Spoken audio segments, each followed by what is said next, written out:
Así inicia Es Noticia, Noticia en Profundidad. Un placer estar de nuevo con ustedes. Soy Tatiana Pérez y les saludo desde nuestra sede central en Caracas, en Venezuela. A partir de este momento tenemos tres temas que son noticia y los vemos en titulares. El primero de ellos es noticia: Reino Unido. Tras su arresto y ante tribunales, Julian Assange se declara inocente de evadir la justicia del país. Nos preguntamos qué viene ahora para el periodista que develó crímenes cometidos por Estados Unidos en distintos momentos. Tenemos la información, tenemos el análisis. Segundo tema que es noticia: Venezuela. Gobierno devela planes desestabilizadores de un grupo llamado Cocón 2.0. Del complejo entramado para desestabilizar el país hacen parte destacadas figuras de la extrema derecha de la nación. Esta revelación se da justo en momentos en que el país en esta jornada recuerda el golpe de Estado de hace 17 años en contra del presidente Hugo Chávez. Tercer tema que es noticia: Sudán. Este jueves un golpe militar derrocó al presidente Omar al-Bashir. Entre las protestas, la fórmula del Fondo Monetario Internacional, la crisis del pan, el país vive de nuevo un estado de incertidumbre, un asunto que profundizamos. Noticia que así comienza. Bienvenidos, bienvenidas.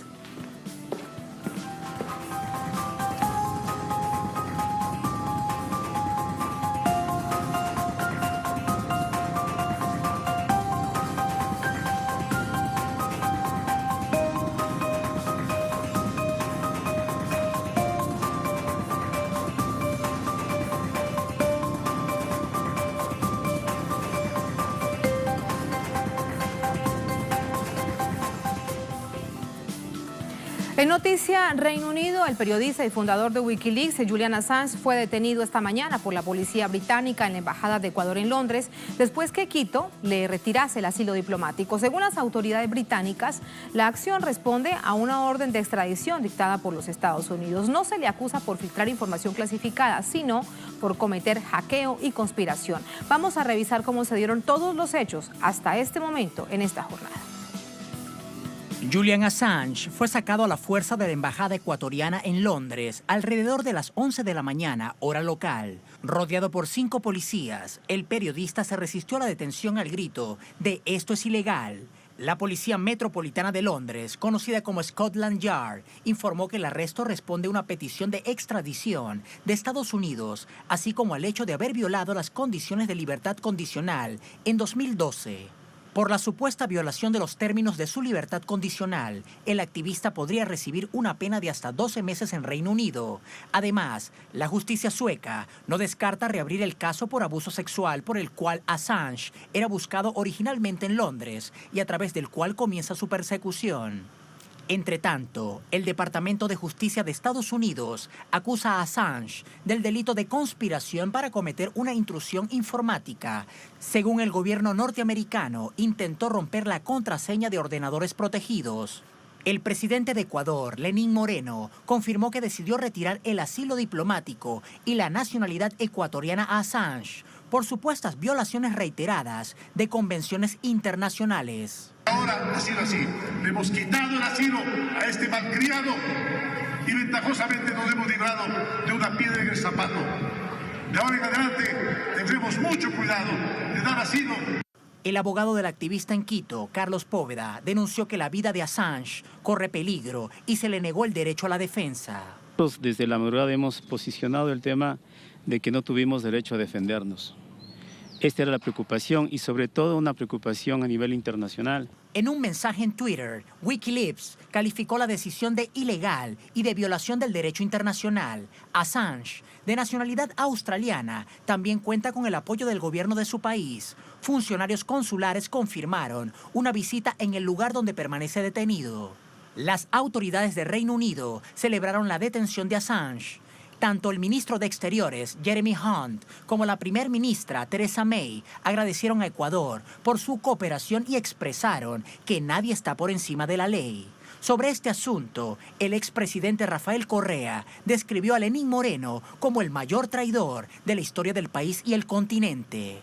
Es un atentado al derecho internacional, un atentado al derecho de asilo, un atentado a la Constitución ecuatoriana porque Julian Assange es ciudadano ecuatoriano del año pasado. Y no es que le puede quitar la ciudadanía con un decreto. Debe haber fraude, falsificación de documentos, debe haber todo un procedimiento que no ha existido. Y permitiendo que ingrese la policía británica en embajada, que es solo ecuatoriano. sea, un ultraje a la soberanía nacional.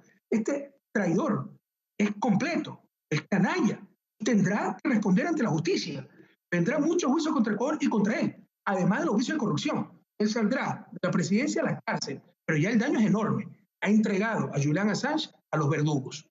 Las reacciones internacionales tampoco se hicieron esperar. La ONU declaró que esta decisión de Ecuador pone al periodista a merced de un riesgo real de graves violaciones de sus derechos fundamentales. Por su parte, autoridades rusas consideraron la detención como un atentado contra la libertad. En España, el presidente de la Generalitat, Quim Torra, y el expresidente Carles Puigdemont expresaron su apoyo y solidaridad a Assange. La tarde de este jueves ya se registraban manifestaciones en las afueras de la Casa Blanca en repudio al pedido de extradición de Estados Unidos contra el fundador de Wikileaks, hecho del que el presidente Donald Trump se desmarcó al afirmar que no sabe nada y no es su asunto. Tenemos más información con nuestro enviado especial a Londres, Sergio Rodrigo. Sergio, muy buenas noches.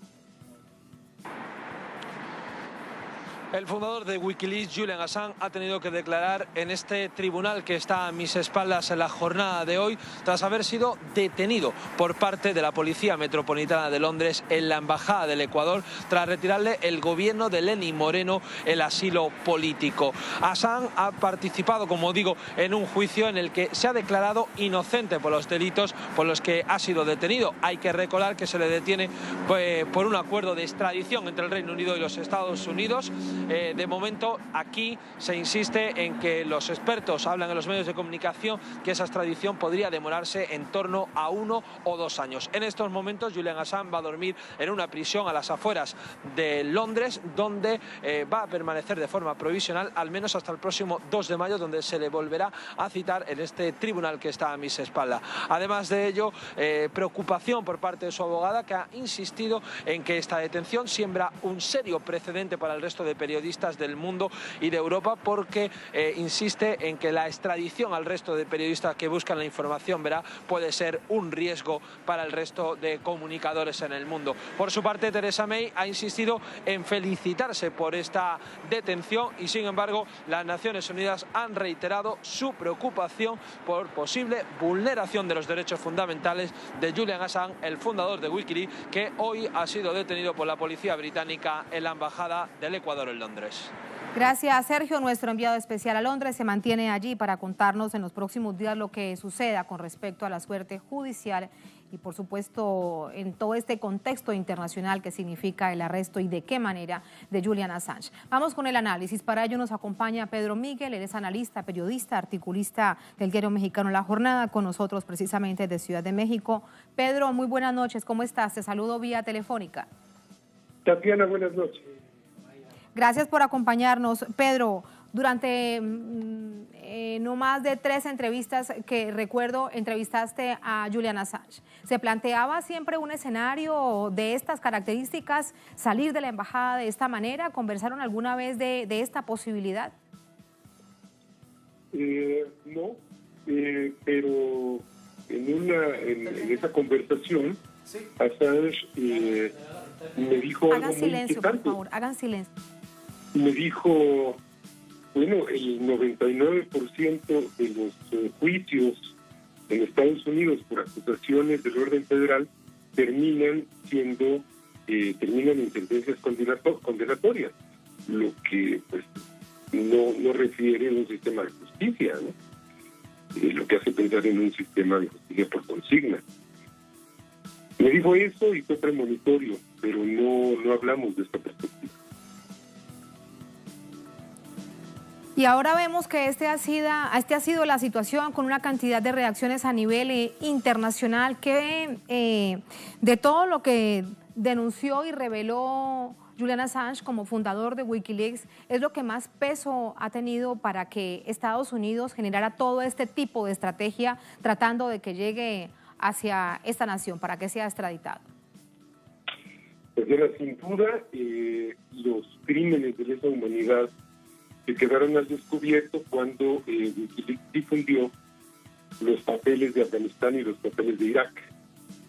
Particularmente el video al que le pusieron asesinato colateral de un helicóptero artillado que ametralla a un grupo de civiles periodistas de Reuters y después a una familia en un vehículo.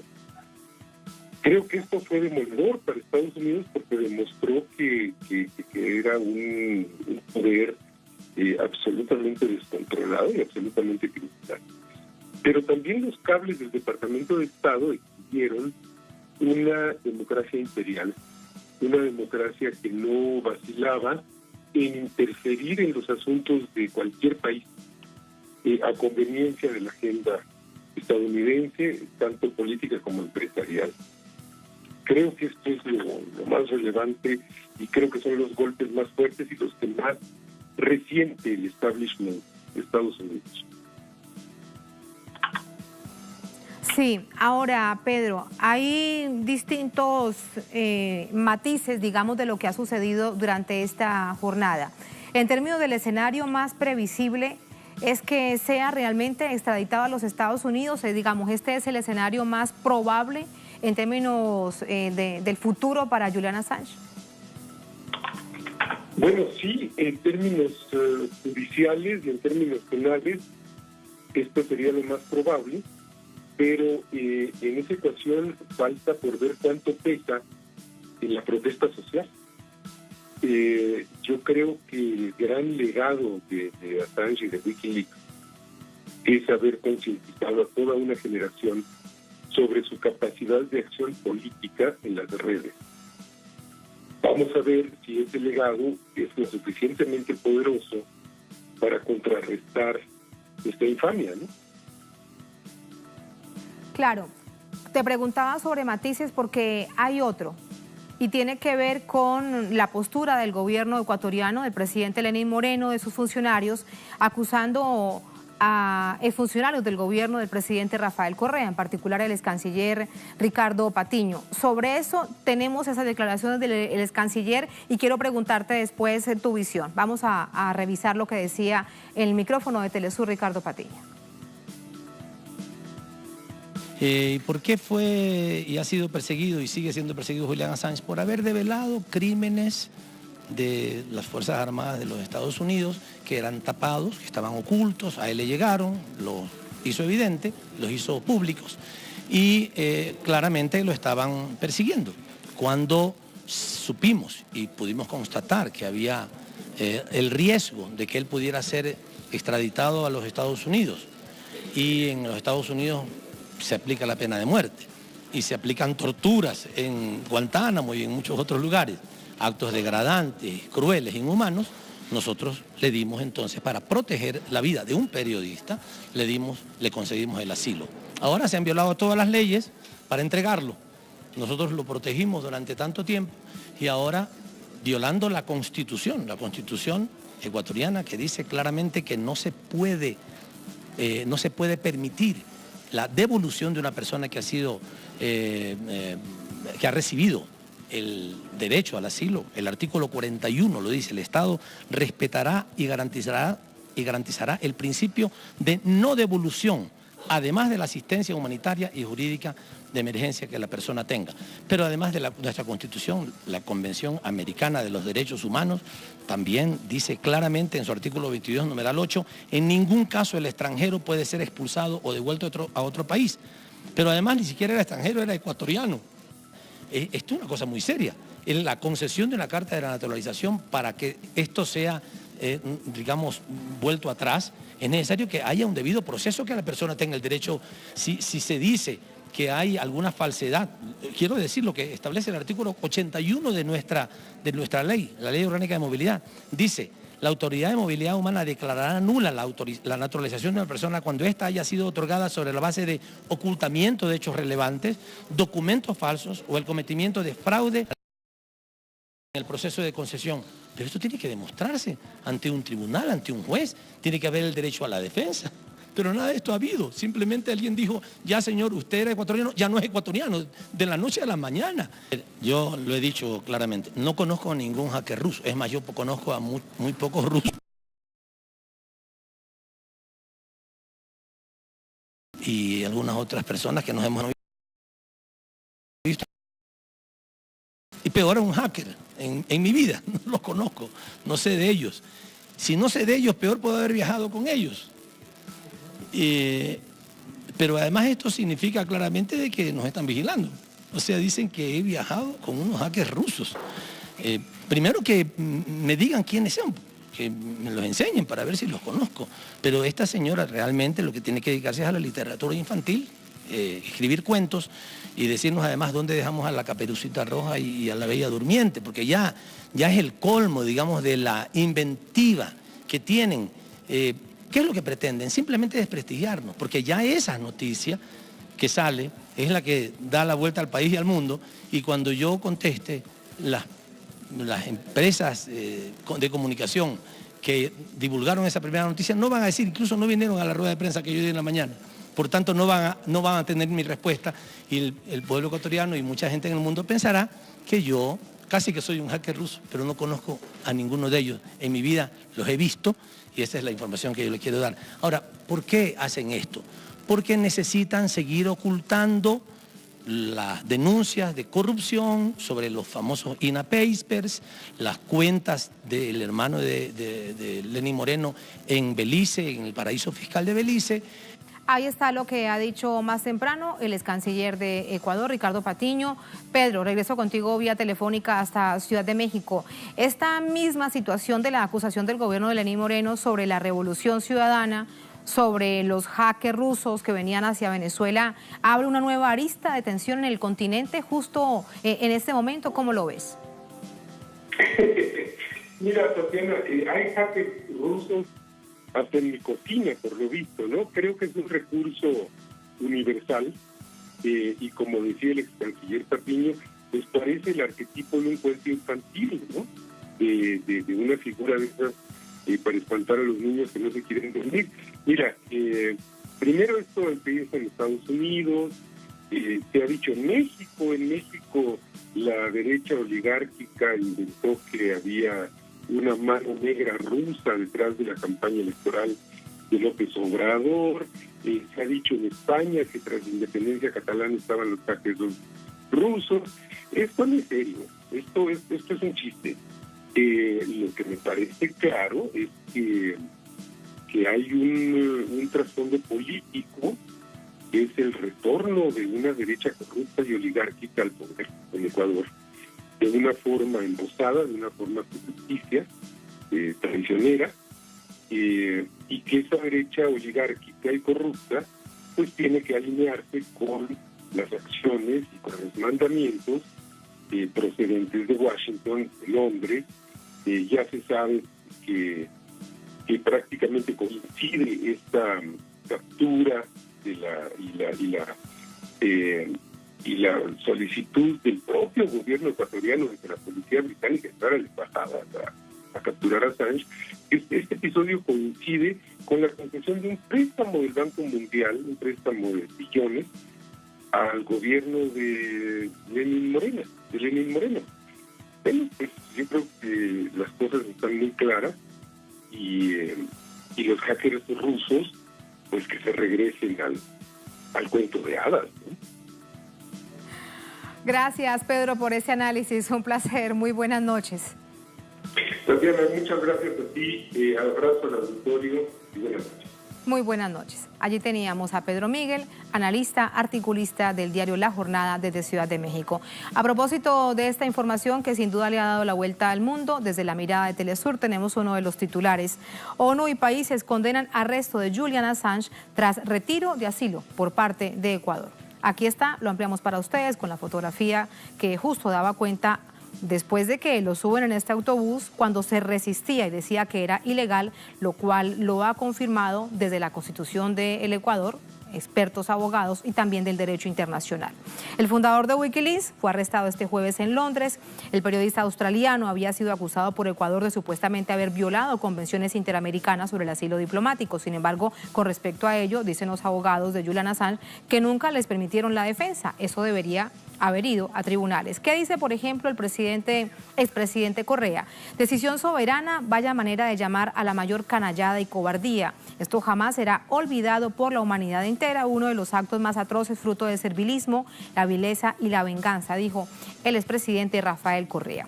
Hay más. El portavoz del Kremlin, Dmitry Peskov, acusó a las autoridades de Londres de estrangular la libertad. Indicó que espera que los derechos del detenido sean respetados en su totalidad. Hay más reacciones, más artículos aquí en nuestra multiplataforma. Los invitamos para que ustedes la revisen en www.telesurtv.net. Así nos vamos a la primera pausa en esta emisión de Es Noticia. Al volver, Es Noticia Venezuela. El gobierno devela planes desestabilizadores de un grupo llamado Cocón 2.0. Del complejo entramado para desestabilizar el país hacen parte destacadas figuras de la extrema derecha de esta nación. Esta revelación se hace en momentos en que el país recuerda el golpe de Estado de hace 17 años en contra del presidente Hugo Chávez. Tenemos esa información, tenemos la historia, tenemos el contexto y el análisis al volver aquí en Es Noticia.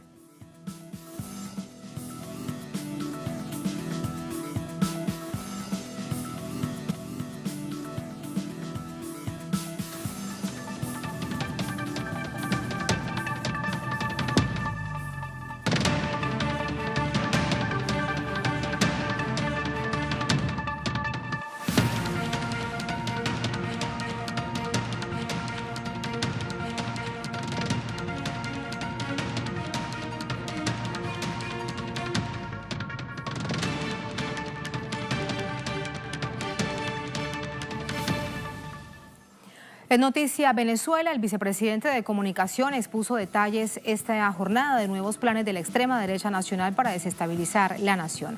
Jorge Rodríguez señaló que en recientes investigaciones realizadas en torno a los últimos ataques al interior del país, se identificó a otro grupo terrorista denominado Cocón 2.0, liderado por varios dirigentes de la extrema derecha. Algunos de los señalados son Leopoldo López, Freddy Guevara, Carlos Vecchio.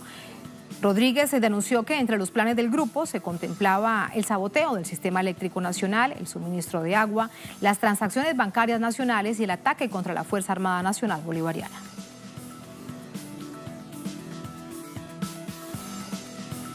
Así que el celular de Marrero sigue arrojando verdad sobre esos criminales. Sigue arrojando datos fiables de cuál era la acción. Incluso confiesan que atentan contra el agua, atentan contra la electricidad, atentan contra las transacciones comerciales y dicen, no, el problema es comunicacional. Criminal. Ratas. No es comunicacional. Si deja sin luz a un país, el problema no es comunicacional. El problema es humano. El problema es de existencia. El problema es de paz, de tranquilidad. Estas declaraciones se dan en una fecha cargada de significado para la revolución bolivariana, en un escenario muy particular, estas llamadas tribunas antiimperialistas. Se recuerda el 11 de abril de 2002 y se discute el momento crucial para las reglas del derecho internacional que han sido quebradas por Estados Unidos. Estos espacios de debate se emplean para difundir y dialogar sobre la contingencia política en Venezuela. Trabajadores, movimientos sociales y dirigentes políticos y sindicales concurrieron hoy, cuando se conmemoran 17 años del fallido golpe de Estado contra Hugo Chávez en 2002. El asedio contra el proyecto bolivariano sigue latente. Nosotros no aceptamos ni aceptaremos nunca, así como lo hicimos el 11 de abril, el 12 y 13 de abril, que pretendieron esta misma burguesía instalarse para entregar a la patria. No van a poder entregar a la patria. Aquí hay un pueblo restiado con el presidente Nicolás Maduro. En el ámbito internacional, la contingencia siempre entrega nuevos elementos.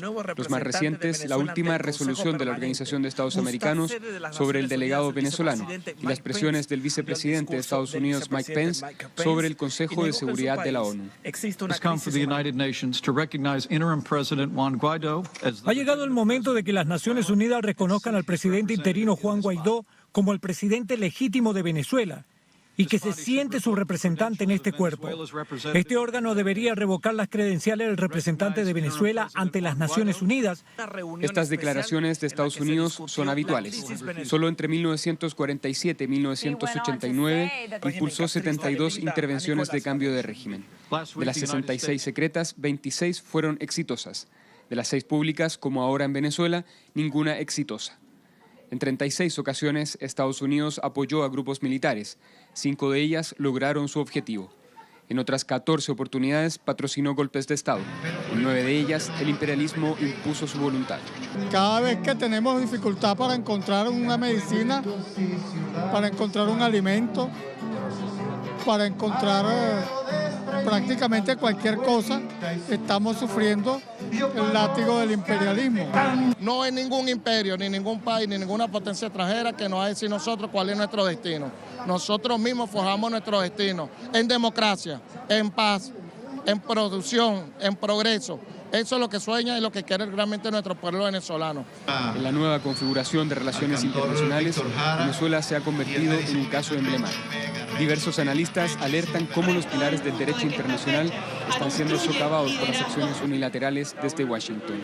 Estamos viendo una dinámica en la cual el derecho internacional público ha sido solapado por la fuerza. Y yo creo que en este sentido, las alianzas de Venezuela con China y Rusia las que están haciendo que se dilate esa posibilidad de intervención directa de Estados Unidos a Venezuela. Y la resistencia del pueblo venezolano. Venezuela sigue enarbolando en todas las instancias su derecho a la paz y la autodeterminación. Somos bien arrecho, mega reparo petrolero, no podíamos cocinar. Y precisamente profundizamos en ello. Para esto nos acompañan Carolus Wimmer, él es presidente del Comité de Solidaridad Internacional en Venezuela. Carolus, ¿cómo estás? Buenas noches, bienvenido a Noticias. Gracias por la invitación. Gracias a ti. Silvio Platero, presidente del Movimiento Cubano por la Paz. Silvio, ¿cómo te va? Muy buenas noches. Muy buenas noches, muchas gracias por la invitación. Gracias a ustedes. Llegan en un momento, bueno, cargado no solamente de noticias de la coyuntura, sino también de momento que se recuerda hechos históricos en el país como el golpe de Estado. Y acompañan a Venezuela en estos encuentros de solidaridad que se vienen realizando a donde llegan intelectuales, académicos, movimientos políticos, etcétera, etcétera. Ahora, por ahí quiero comenzar. Tú que vienes justamente llegando de fuera, ¿cómo ves la situación del país cuando estamos, por ejemplo, en Venezuela, los 30 millones de habitantes saliendo de un sabotaje eléctrico? Realmente hace 3 días que llegué al país y he podido observar que hay una paz y en realidad el pueblo está normalmente caminando en la calle, trabajando, haciendo las actividades que hace un ciudadano común en este país, al cual conozco de hace tiempo y que sé que realmente está viviendo en paz. Carolus, ¿por qué no hubo el caos social que esperaba sobre todo la extrema derecha, aparte de esta oposición tan radical en Venezuela y por fuera quien encabeza toda esta desestabilización que es Estados Unidos? Muy bien, yo represento al COSI, el Comité de Solidaridad Internacional de Venezuela y Lucha por la Paz, que en ese momento logramos realmente convocar una gran cantidad de compañeros, compañeras del mundo entero, pero especialmente de nuestra América, en solidaridad con Venezuela, que es importante, especialmente lo que tú señalas, que esos invitados internacionales ven esa realidad, una realidad llena de exigencias, problemas para el pueblo, pero especialmente qué está detrás de ese sufrimiento, esas calamidades, es el imperialismo. Entonces es diferenciar los medios comerciales mundiales y la realidad. Estamos seguros, estamos comprometidos también como COSI de acompañar al presidente electo Nicolás Maduro y a todo el pueblo venezolano en ese mensaje que vamos a estar afuera a nivel internacional, donde se destaca en primer lugar la conciencia política, la organización popular, donde se destaca la unión cívico-militar, algo excepcional que tenemos en Venezuela, especialmente esos huesos duros o piedras duros que el enemigo no puede romper, y naturalmente también el pleno respaldo a nuestro presidente Nicolás Maduro en un aniversario. También hay varios aniversarios. Uno naturalmente es del golpe de Estado. Así es. Del 2002, que ya en ese momento se demostró la madurez del pueblo, la conciencia del pueblo de si hay críticas, si hay exigencias, es en la dirección más revolución, profundizar el camino que abrió el comandante Hugo Chávez y más nunca mirar hacia atrás, que fue la nefasta Cuarta República. Sí. Que... Pero las alertas, Carolus, se mantienen, Silvio, porque fíjate lo que ha denunciado durante esta jornada el propio gobierno. A través de distintas estrategias se reinventan el intento de desestabilización del país. Desde Cuba mucho se sabe de eso, con más de 50 años de un bloqueo financiero, económico, comercial en contra del gobierno y en contra del pueblo. Sí, está claro, el pueblo... ¿Está claro que nunca van a desistir de la idea? Bueno, con Cuba no han podido, ni podrán. Eso está bien probado. Además, la conciencia política que tiene el pueblo cubano y que Fidel nos enseñó a entender, y como dijera Ernesto Che Guevara, el comandante, que dijo que del imperialismo no podíamos confiarnos ni un tantito así. Eso nos ayuda también a discernir que el imperio emprende y hace jugadas todas sucias, por su gran mayoría sucias, y pretende con esto derrocar las revoluciones, derrocar los procesos sociales que han beneficiado a millones de personas en nuestros países. Por eso es que crean hasta teorías como el eje del mal, Venezuela, Nicaragua y Cuba. Claro. Y Silvio, ¿y crean nuevos laboratorios donde el experimento es Venezuela? Bueno, ¿Así funcionan? Parece que no le funciona muy bien porque tienen equivocado la forma en que valoran la fortaleza que tiene el pueblo venezolano. Se han equivocado. O hay internamente en el país quien ha hecho precisamente equivocar al imperio, para suerte de todos los venezolanos y de todos los revolucionarios y progresistas del mundo. Porque realmente aquí el tiro ha sido desacertado y seguirá siendo, porque no miden, no son tan autosuficientes, insuficientes, que piensan que lo que le han dicho del pueblo venezolano es cierto, y no es así. Se han equivocado. Este pueblo está resistiendo, resiste y resistirá. Y además de eso, por supuesto que esto ayuda a la radicalización del proceso como tal también. Ahora, Carolus, fíjate que hoy no es nuevo, lo vienen diciendo desde hace meses, todas las opciones están sobre la mesa, una de ellas la intervención militar de Estados Unidos, aunque no se dice de una manera muy concreta el cómo, pero están sobre la mesa. Hoy de nuevo un general del ejército de los Estados Unidos lo dice. ¿Qué es lo que sucede entonces a propósito de lo que también nos plantea Silvio? Y es que pareciese que no comprenden o no quieren comprender o les explican mal cómo funciona la política interna de Venezuela y el papel de lo que también planteabas, lo cívico-militar. Bueno, en primer lugar, tenemos que tener claridad que la esencia del imperialismo, que es la fase superior del capitalismo, eso es el deseo o la necesidad para sobrevivir, realmente dominar otros pueblos, especialmente para saquear los múltiples recursos. El capitalismo estadounidense está en una grave crisis. Finalmente sabemos todos que es el país más endeudado y por eso piensa que temporalmente podría solucionar esa crisis con una política que yo llamo gangsteril, porque no es simplemente un enemigo común. Lo que hacen en la confiscación de bienes del Estado venezolano, en las empresas de Citgo, con sus refinerías, con sus estaciones de gasolina, que lo intentan hacer o están haciendo en el momento con la confiscación del oro en el Banco de Londres, que es simplemente robar dinero que no le pertenecen y que, como en el caso Libia, simplemente sin ningún derecho, realmente se apropian de bienes de estados foráneos.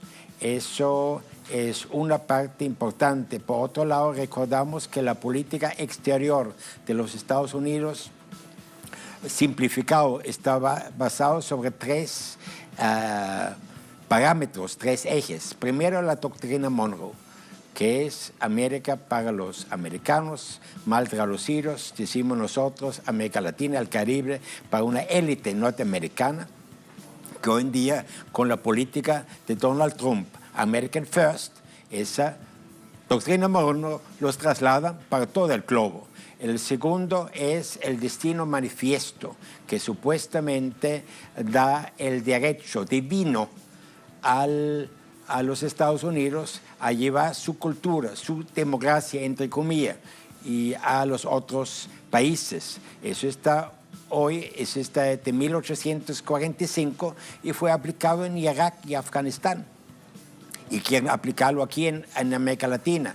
Y el tercer documento importante de la política exterior de los Estados Unidos de 1904, significa hace más de 100 años, todavía vigente, es el decreto de Theodore Roosevelt, que señala que el gobierno de los Estados Unidos está en obligación de defender los intereses de los Estados Unidos y de sus empresas. Y en caso que el otro país no cumple eso, es la obligación del gobierno de los Estados Unidos intervenir o hacer un golpe al otro gobierno. Significa que esos tres documentos de 100 y hasta 200 años atrás, eso todavía está claramente expresado en esa política exterior que también actualmente sufrimos en Venezuela. Significa ellos... Y que se evidencia mucho más en este momento con el huésped actual de la Casa Blanca, con Donald Trump. Correcto, porque... sin embargo, nosotros también queremos, no debemos pensar en presidente bueno o malo de los Estados Unidos. El primer decreto y una declaración de guerra fue de Obama. Así es. Entonces, simplemente en una forma más grotesca lo sigue Donald Trump.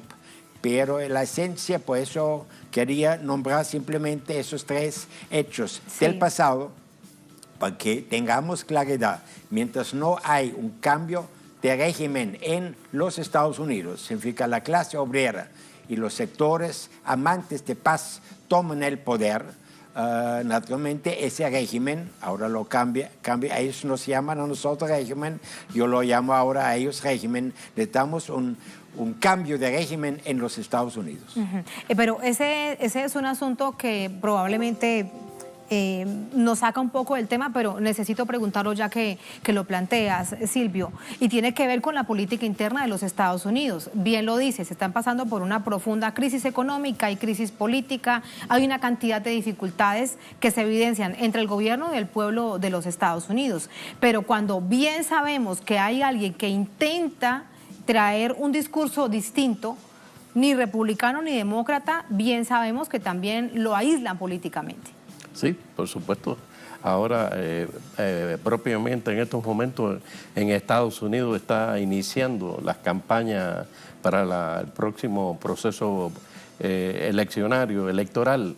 Sí. Y ya le han enseñado las señales de Bernie Sanders sobre... se autotitula socialista y lo que le ha precisamente en crítica que ha habido por parte no solamente de Trump, sino de todos los que son obedecen a esta claque que hay en estos momentos en Estados Unidos. Y por supuesto que será muy difícil que exista el socialismo en Estados Unidos, pero eso tampoco se puede arrancar de raíz, porque cuando más persisten en eliminar, como han eliminado en algunos países, los núcleos o las zonas donde viven, conviven o actúan los comunistas, eso siempre subyace y al final de nuevo vuelve a florecer la flor y vuelve a florecer estos campos que están llenos de ideas también socialista, de justicia social. Sí, es decir, la esperanza se mantiene en los pueblos. Me queda una pregunta para ambos. Si en medio de todo este asedio internacional sobre Venezuela hay un hecho clarísimo también, y es la verdad que está aquí, pero que no sale. De hecho, intenta imponerse porque la realidad es la realidad. Sin embargo, vemos cómo es manipulada a través de fake news, a través de cantidad de cosas. ¿Cómo lograr romper este cerco? Por ejemplo, hay actividades como la que ustedes presenciarán durante estos días. ¿Cómo lograr que esto sea efectivo hacia afuera, Silvio? No, realmente hay que continuar persistiendo en la idea y en los hechos de que el mundo conozca la realidad de Venezuela.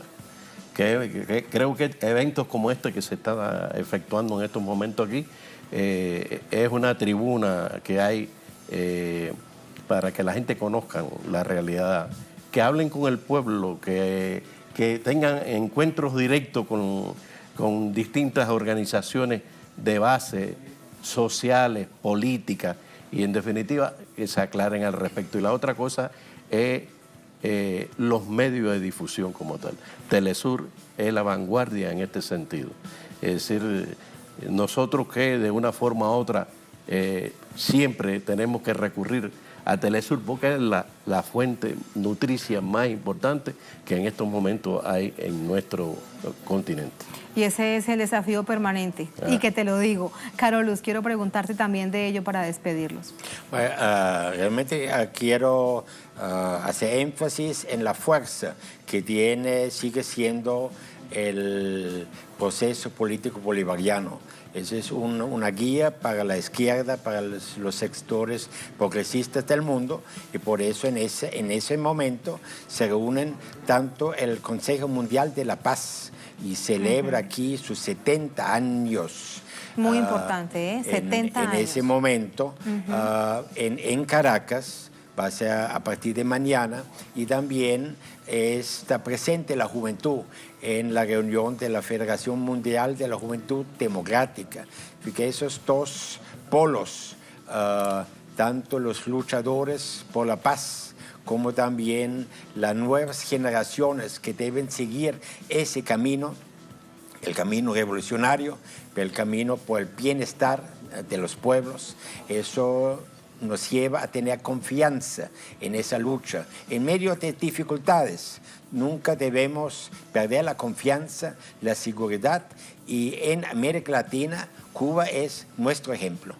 También podríamos tomar Vietnam, que también demostró un país pequeño, logró vencer en guerra a ese gigante, ese monstruo imperialista que son los Estados Unidos. Por eso, la visión es con plena confianza en el futuro revolucionario que pertenece a los pueblos. Muchísimas gracias, Carolus. Silvio, muchas gracias. Gracias. Muy amable. Así nos vamos a la segunda última pausa en esta emisión de Es Noticia. Al volver salimos de la frontera de América Latina. Es Noticia Sudán. Este jueves un golpe militar derrocó al presidente Omar al-Bashir. Entre protestas, las fórmulas del Fondo Monetario Internacional, la crisis del PAN, el país vive de nuevo en estado de incertidumbre. Tenemos la información, tenemos el análisis al volver en Es Noticia.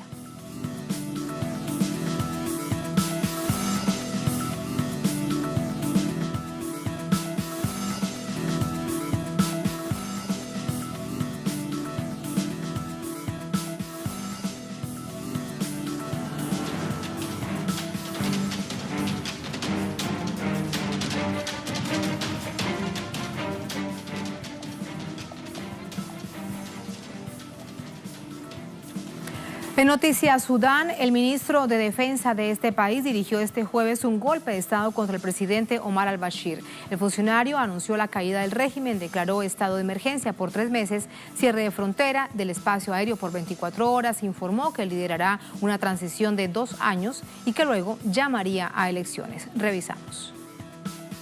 La crisis política de Sudán se desencadena después de que en los últimos días miles de manifestantes permanecieran en los alrededores del principal complejo militar de Yartún, capital del país africano, para rechazar el gobierno de al-Bashir. Desde diciembre del año pasado, Sudán registra protestas y violentas manifestaciones protagonizadas por grupos de oposición, enmarcada en la devaluación e inflación, consecuencias de las exigencias del FMI para eliminar los subsidios al pan y los combustibles, aumentando los precios de insumos básicos. Las Fuerzas Armadas de Sudán mantienen a al-Bashir en arresto domiciliario. Tras estos acontecimientos, la respuesta de actores internacionales no tardó en llegar, especialmente de Washington, quien tiene intereses ligados al petróleo. Alabamos al pueblo de Sudán por la resiliencia y su compromiso con la no violencia, ya que expresan su legitimidad a la demanda de un gobierno inclusivo y representativo que sospeche y proteja los derechos humanos. Por su parte, el presidente de Turquía, Recep Tayyip Erdogan, enfatizó que Sudán debe buscar una forma pacífica y democrática de solucionar sus problemas. Espero que Sudán se haga cargo de todo esto con fraternidad y facilidad, y creo que el país debería trabajar hacia un proceso democrático normal. En esa misma línea, la portavoz del Ministerio de Exteriores de Rusia, María Zaharova, expresó que su país aboga por la paz en Sudán. Moscú cree que todas las fuerzas de Sudán actuarán responsablemente para estabilizar la situación tan pronto como sea posible y no dejar que la misma escale. Incluso el Papa Francisco, durante la clausura del histórico retiro espiritual en el Vaticano, en el que participaron las autoridades civiles y eclesiásticas de Sudán del Sur, confirmó su deseo por la paz en esta nación. El Señor ha venido a nosotros para reconocer nuestra enorme responsabilidad compartida por el presente y el futuro de la gente de Sudán del Sur y para comprometernos, revitalizar y reconciliarnos a la construcción de esta nación. Con este golpe de Estado se suman nuevos elementos a un país que en otrora fuera el primero de África en independizarse después de la Segunda Guerra Mundial. Hasta el año 2011 fue la nación más grande del continente, cuando, por medio de un referendo, el sur de mayoría cristiana se separó del norte de mayoría musulmán. En ese entonces, Estados Unidos no tardó en intervenir, aupó el conflicto interno y luego se apropió del 85% de la producción petrolera ubicada en el sur. Ahora, en un escenario en donde de nuevo prevalece la incertidumbre, los halcones occidentales buscan estrategias para que la política interna quede a la medida de sus intereses. Vamos de inmediato con el análisis. Para ello nos acompaña Yoslán Silverio González. Él es investigador agregado del Centro de Investigaciones de Política Internacional de Cuba, jefe del Grupo de África y Medio Oriente desde La Habana. Yoslán, ¿cómo estás? Buenas noches.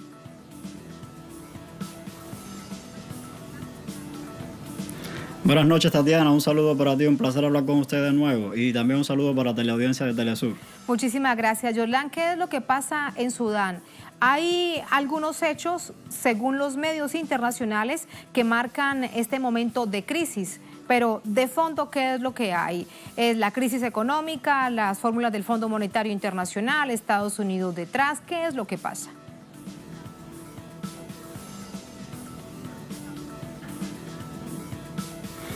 Sí, efectivamente, Tatiana, estamos hablando de una crisis política multisectorial. Hay muchas causas que están implicadas en esta crisis. Ayer estábamos analizando precisamente el tema de lo que ha afectado en este país la caída de los precios del petróleo, la crisis económica propiamente dentro del país, pero también una oposición política que históricamente se ha opuesto al gobierno de Omar al-Bashir sería otra de las causas.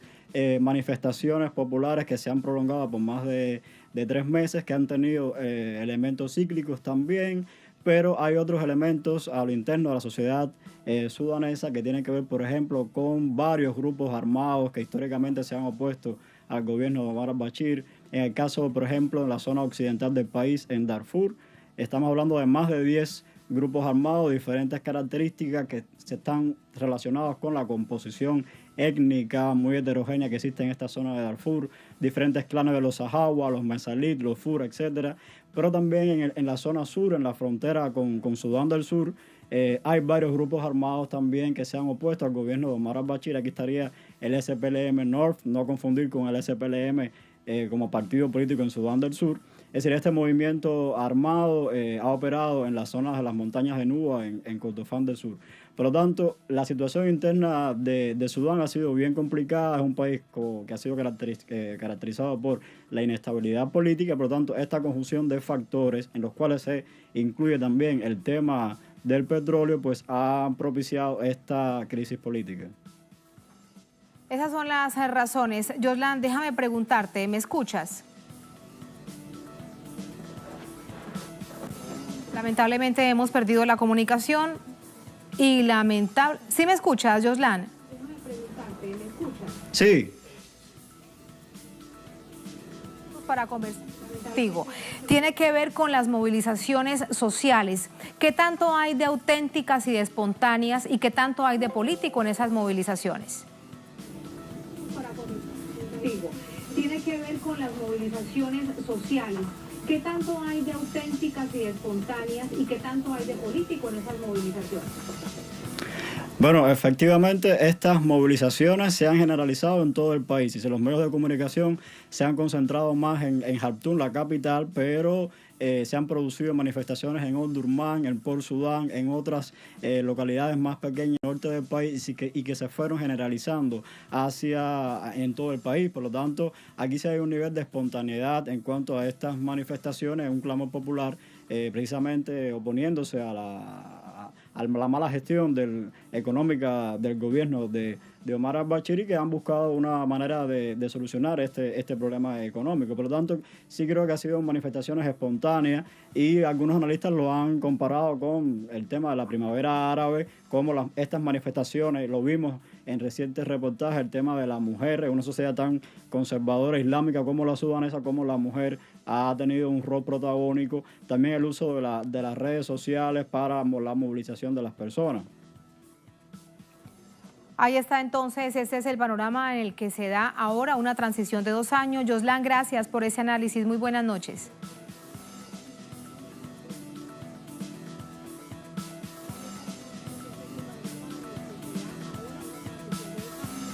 Allí despedimos a nuestro invitado. También gracias a ustedes por habernos acompañado. Cerramos nuestra pantalla tradicional. Nos quedamos en redes sociales, @Noticias Telesur, @Tatiana Telesur. Hasta mañana, sigan con nosotros.